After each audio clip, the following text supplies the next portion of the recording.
That flagrant foul flipped a switch. Suddenly, Sophie went from quiet contributor to full-blown enforcer. She started torching the Mystics from every angle, jumpers, drives, threes, and she wasn't alone. Lexie Hull turned into a defensive nightmare, racking up 4 steals and locking down Washington's backcourt. Sophie Cunningham just got body slammed, and the entire WNBA felt the aftershock. With Caitlin Clark out, the Indiana Fever faced brutal fouls, cheap shots, and one of the dirtiest games we've seen this season.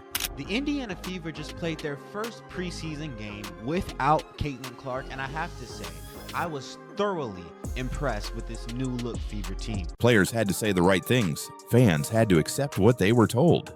Then Caitlin Clark came along, and none of that mattered anymore. She broke viewership records. She sold out arenas in cities she didn't even live in. She moved more merchandise than entire franchises. And most importantly, she did it without asking for permission. That's where the panic started. The old guard, including some loud voices in WNBA media, didn't know how to handle her. So instead of embracing the growth, they tried to discredit it. She's just Caitlin, and she wins. So when you see outlets scrambling to prop up Paige, when you hear excuses about Olympic breaks and rookie fatigue, when you hear the noise about problematic fan bases and undeserved hype, just remember, this is what disruption looks like. Second chapter of the Caitlin Clark era in the WNBA will commence soon. Clark established herself as a superstar in her rookie season with the Indiana Fever and will now lead a championship hopeful team into year 2. You can't fabricate record-breaking trading card sales, primetime ratings, or MVP chants in visiting arenas. Caitlin Clark turned the WNBA into must-watch TV. She turned sports blogs into battlegrounds. She turned casual fans into loyal viewers. And she did it in less than a year. A lot of Caitlin Clark fans, and so many of them are not white. It's just insulting to assume that that's the case to the people that aren't white, to the Black Americans that do love Caitlin Clark. It's not that, it's that. Well, you see Sophie Cunningham had a hold of Sykes' arm, but Sykes is going to claim she was holding me. I would say we're going to learn that Sophie isn't always innocent, but... Teammates swarmed in. Veteran forward DeWanna Bonner got in Sykes' face. The Fever had drawn a line. You hit one of us, you hit all of us. She completely threw Sophie Cunningham. Dawn Staley flew 2 members of the committee to South Carolina's opening game in Paris, okay? So they're calling old guard WNBA fans the committee. These are the same people that is pushing race narratives. These are the same people that is bashing Caitlin Clark. These are the people she's talking about. But the truth is obvious. The media is scared because Caitlin Clark didn't come through the system. She didn't wait for permission. She became the biggest star in women's basketball on her terms. So we have to watch this rookie class around the league about load management. It's not just our rookies. We're all going to be tuned in to load management, especially these rookies that played long into their collegiate season. I didn't really see any of the benefit that Caitlin Clark got coming into the season. Because the truth is, Caitlin Clark's rise has broken the old rules. Before Caitlin, the WNBA was a tight-knit circle, small audiences, predictable coverage, media gatekeepers who decided who got the spotlight and who didn't. She didn't just shrug it off, she clapped back. But no doubt about it, the Indiana Fever have another star. All right? Just this quick, Sophie Cunningham, and I told you guys I had a feeling that she was going to really make her presence known. On the court and on the scoreboard, that flagrant foul flipped a switch. Suddenly, Sophie went from quiet contributor to full-blown enforcer. She started torching the Mystics from every angle. They shot 96% from the free throw line. They clawed back from double digits. They forced overtime. Sophie Cunningham and Lexie Hull, these 2 players. Sophie Cunningham gave us 21, Lexie Hull gave us 13. The Blonde Bombers is what they're calling them. We were down 15 in the first half. Why were we down 15? We cut it to within 3. And in OT, Sophie Cunningham took over. She delivered the knockout blow, literally and figuratively. Oh my God, Sophie's a dog. I haven't seen her in the WNBA. which is the polite way of saying she hasn't done anything yet. But Caitlin has, and she's only getting started. That's why this matters, because the moment Luka made his pick, he didn't just validate Clark's greatness, he exposed the fear behind the media's narrative.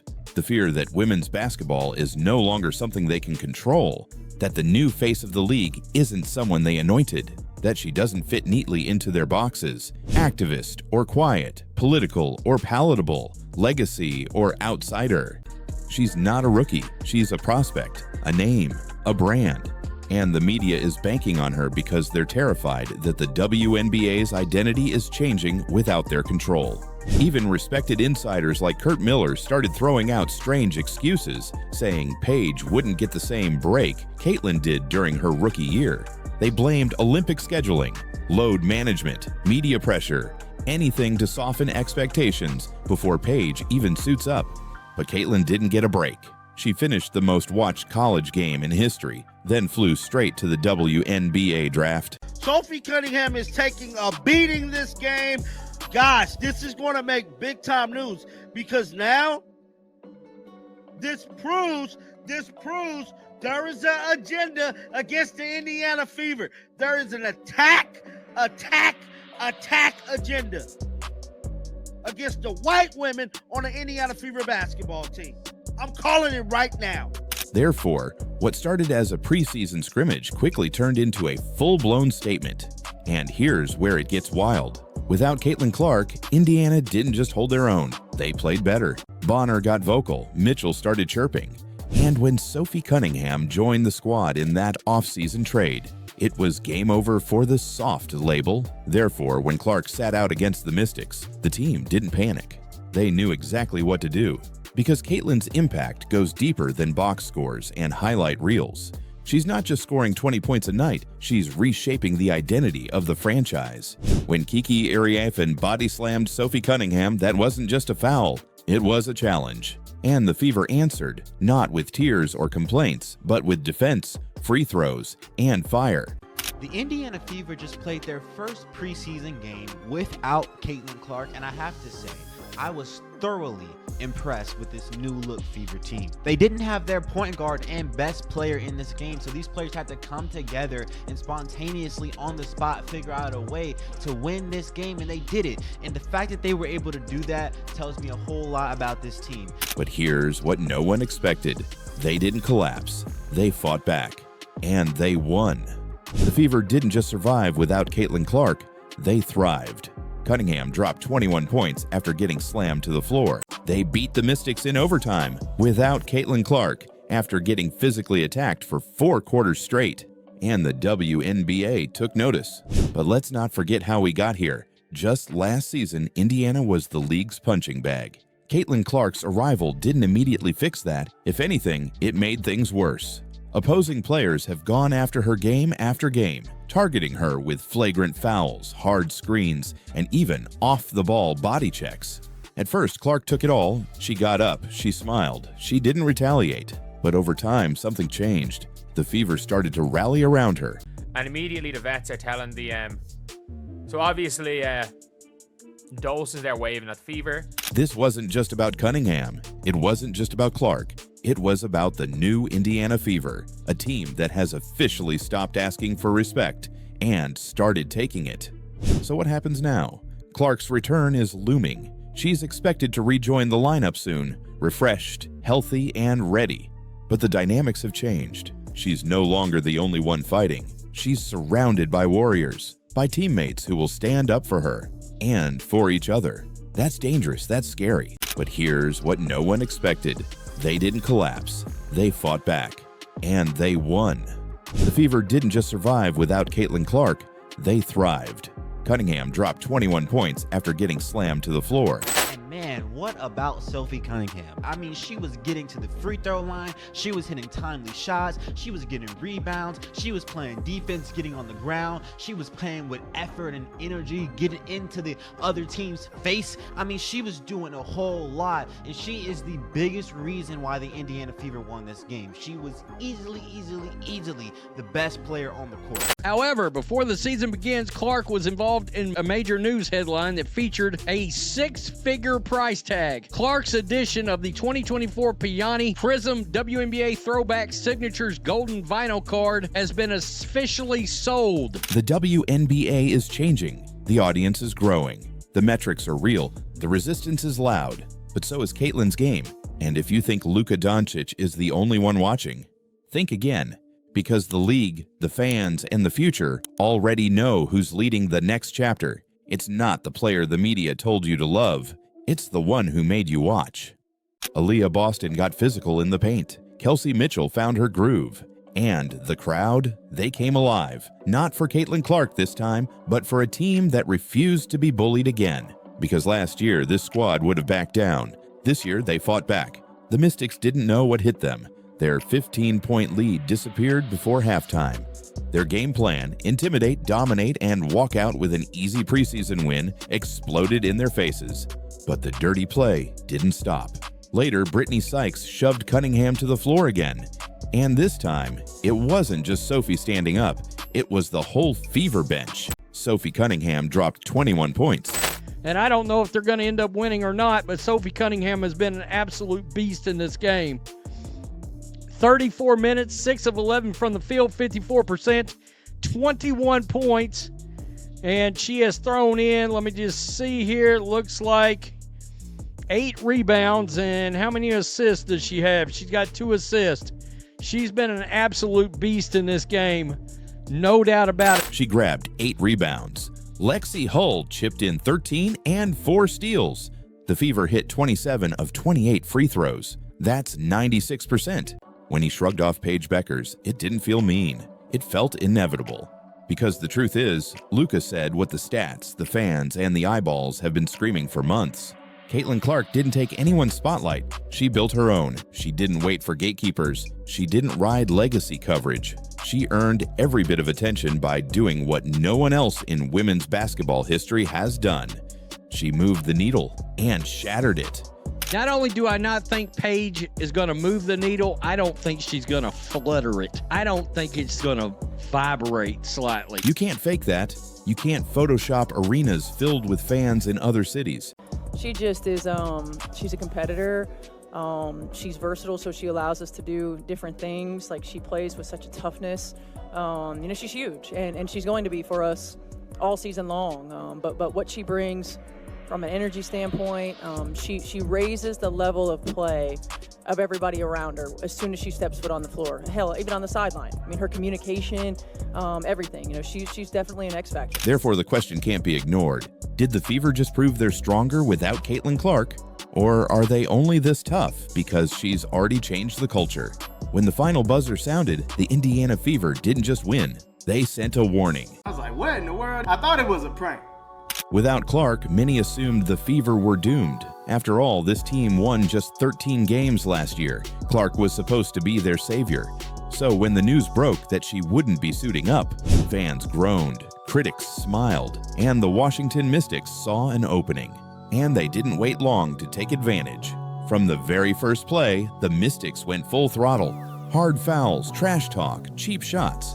It was clear they thought the Fever would fold, especially without their star. And for a while, it looked like they were right. Indiana stumbled out of the gate, scoring just 13 points in the first quarter. They trailed by 15. Lexie Hull turned into a defensive machine. I was also really impressed with Lexie Hull. She had 4 steals in this game. She had 5 rebounds, 4 assists. She had 13 points. Look, if you're going to have Lexie Hull and Sophie Cunningham as the enforcer type, energizing players, the Indiana Fever are about to be unstoppable. And the whole team sent a message loud and clear.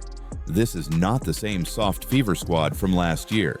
But here's the twist. Did this dominant performance without Clark actually prove she's replaceable? Or is it just the fire she sparked that's changing everything? But look, we could talk about the game all day and all night, but what's even better is if we break down some film so you guys can see exactly what I'm referring to. That one moment exposed everything. You know, like Paige Buchers? No. She's okay. I didn't see her playing in the women's NBA, so. She just got drafted. #1. Dallas.